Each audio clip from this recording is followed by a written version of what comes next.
Hello বন্ধুরা, good afternoon. কেমন আছেন আপনারা? নিশ্চয়ই ভালো হবেন। সবাই যেন ভালো থাকুক, এটাই আশা করি।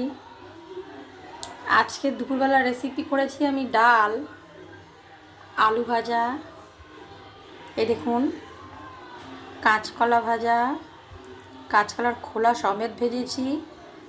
এই বর্ষাকালে সবার পেট খুবই গড়বড় হয়ে যায়, তাই আমাশা ভাব দেখা যায়। এই জন্য আমারও কদিন ধরে এরকম মনে হচ্ছিলো বলে আমি কাঁচকলা ভেজেছি, খোসা সমেত ভেজেছি।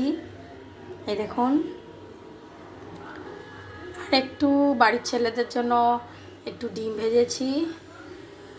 এই যে